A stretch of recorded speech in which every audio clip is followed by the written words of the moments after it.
ब्रह्मारण्य नामक एक वन था। उसमें कर्पूरतिलक नाम का एक बलशाली हाथी रहता था। देह में और शक्ति में सबसे बड़ा होने से वन में उसका बहुत रौब था। उसे देख सारे बाकी पशु प्राणी उससे दूर ही रहते थे। जब भी कर्पूरतिलक भूखा होता तो अपनी सूंड से पेड़ की टहनी आराम से तोड़ता और पत्ते मज़े में खा लेता। तालाब के पास जाकर पानी पीता और पानी में बैठा रहता। एक तरह से वह उस वन का राजा ही था। कहे बिना सब पर उसका रौब था।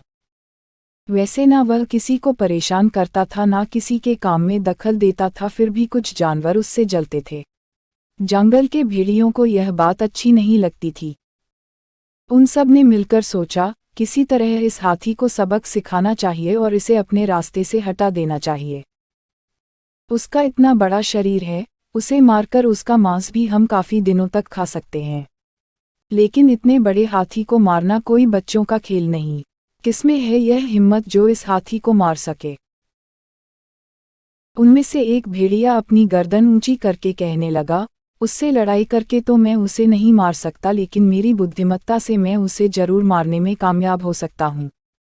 जब यह बात बाकी भेड़ियों ने सुनी तो सब खुश हो गए और सबने उसे अपनी करामत दिखाने की इजाज़त दे दी। चतुर भेड़िया हाथी कर्पूरतिलक के पास गया और उसे प्रणाम किया। प्रणाम, आपकी कृपा हम पर सदा बनाए रखिए। कर्पूरतिलक ने पूछा, कौन हो भाई तुम? कहाँ से आए हो? मैं तो तुम्हें नहीं जानता। मेरे पास किस काम से आए हो? महाराज, मैं एक भेड़िया हूँ। मुझे जंगल के सारे प्राणियों ने आपके पास भेजा है।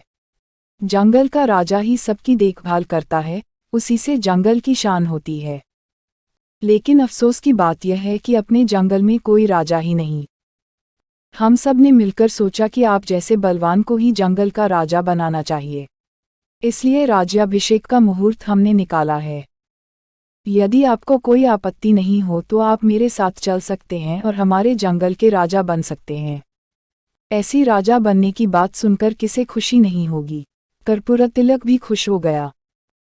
अभी थोड़ी देर पहले तो मैं कुछ भी नहीं था और एकदम राजा बन जाऊंगा, यह सोचकर उसने तुरंत हामी भर दी। दोनों चल पड़े।